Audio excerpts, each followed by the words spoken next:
Et yo tout le monde, c'est Lucas. Aujourd'hui on se retrouve pour une toute nouvelle vidéo qui portera sur la manipulation du Pogon Viticeps. Allez, on se retrouve juste après l'intro.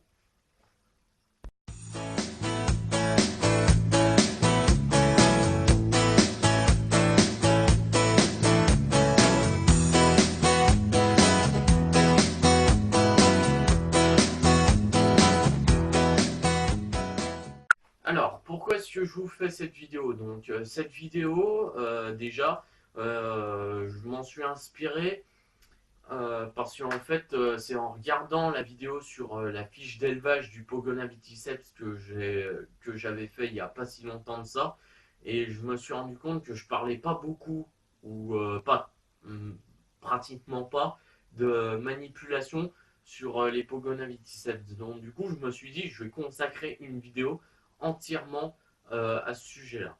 Donc je vais vous expliquer étape par étape comment bien manipuler un Pogona viticeps, et c'est valable aussi pour pratiquement tous les reptiles. Après, vu que j'ai deux sortes de reptiles différents maintenant chez moi, j'ai un lézard et un serpent, je pourrais vous faire une vidéo sur les deux. Donc là, on va commencer par le Pogona.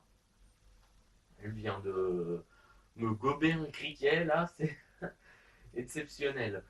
Donc, alors, premièrement, il faut se désinfecter les mains au gel hydroalcoolisé, donc c'est trouvable en pharmacie et en animalerie spécialisée dans les reptiles. Pour ma part, je l'ai acheté à Reptiling à Lyon pour le prix de 10,50 € marqué dessus. Et donc c'est un gros pot de gel, comme ça moi j'en ai pour un moment.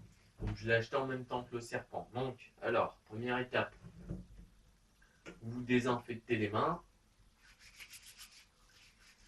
bien correctement.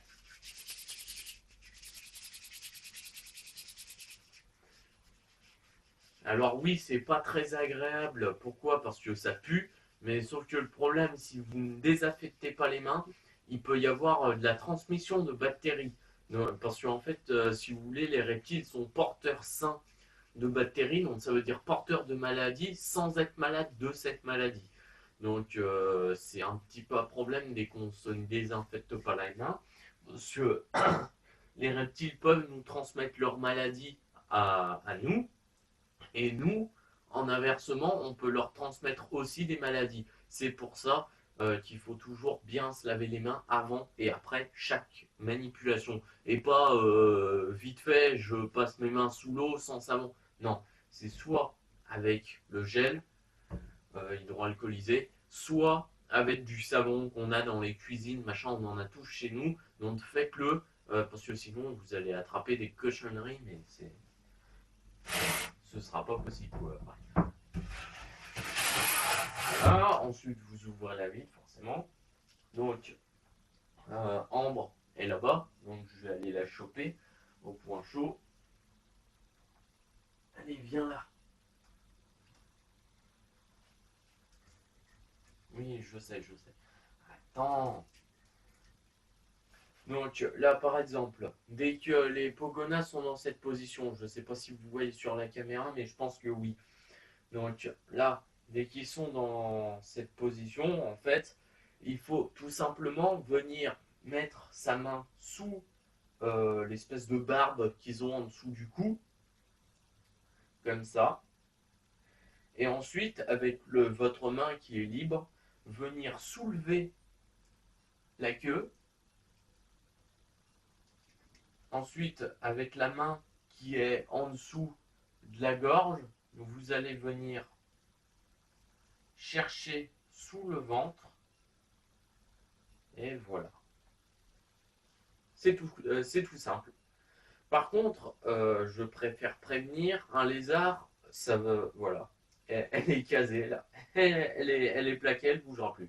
Je préfère prévenir un lézard dès que vous le dérangez de sa cachette ou de sa branche ou quoi, il va vouloir rester forcément sur sa cachette. Donc, il va, avec ses pattes, essayer de s'accrocher ou quoi. Si ça part un petit peu en cacahuète comme ça, ne paniquez surtout pas. C'est le meilleur moyen, soit de... tu fais un peu mal laver tes griffes. Soit de se faire mordre si c'est un serpent, ou soit de se faire griffer, comme par exemple avec les Pogona, parce que ça a quand même des griffes assez conséquents. Je ne sais pas si vous voyez bien à la caméra, je vais essayer de rapprocher un petit peu. Vous voyez là les griffes là? C'est assez conséquent quand même. Donc du coup, si vous vous faites griffer par ça, bon, ça va pas non plus saigner jusqu'à la chair. Mais bon, voilà, quoi, ça peut faire mal. Donc surtout, ne pas paniquer, ne pas lâcher le lézard, toujours rester calme, et si jamais ça part en cacahuète. Et deuxièmement, enfin non, troisièmement, parce que ça c'était la troisième étape, voilà. Il faut toujours que les quatre pattes du lézard reposent sur votre main, ou sur votre bras, ou sur votre épaule, bref, comme vous voulez. Parce que sinon, vous vous retrouvez dans la situation suivante.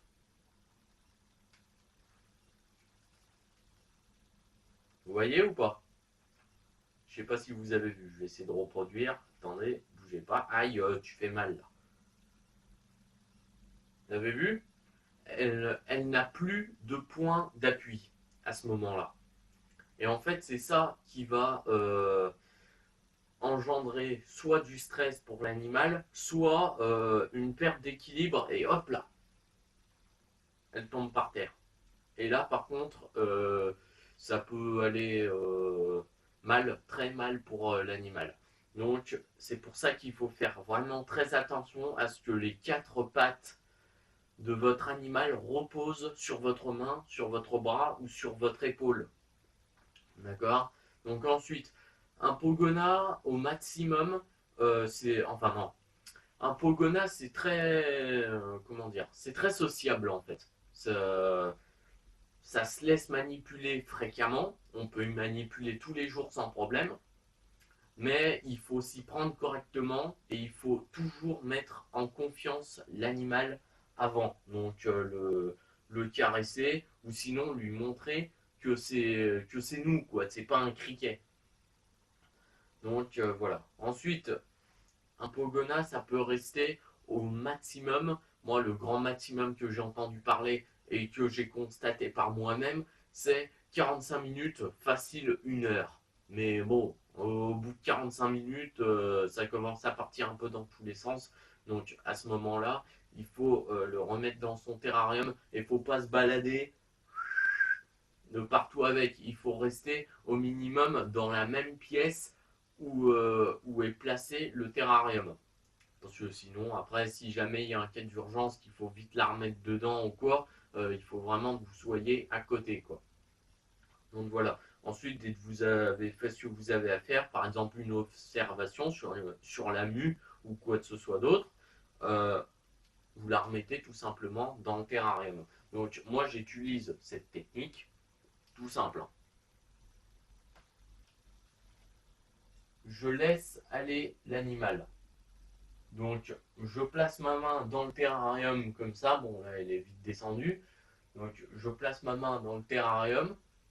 Si elle a envie d'aller à droite, je la laisse aller à droite. Si elle a envie d'aller à gauche, je la laisse aller à gauche. Si elle a envie d'aller tout droit, etc. Vous laissez votre animal faire ce qu'il a envie de faire. Si il ne bouge pas et qu'il reste sur votre main comme ça à lézarder, ok, vous le gardez sur votre main. Ou si vous en avez marre, vous l'enlevez un petit peu de force, quoi. Vous le retirez tranquillement, hein, sans faire le gros bourrin, quoi. Voilà. Donc ensuite, toc, bon, là tu gênes avec ta queue, il faudrait avancer. Allez, bon, moi, je vais la faire avancer un petit peu parce que sinon je vais jamais pouvoir refermer. Voilà, elle s'est avancée assez rapidement. Ensuite, on ferme la vitre, toujours fermer la vitre parce que sinon après.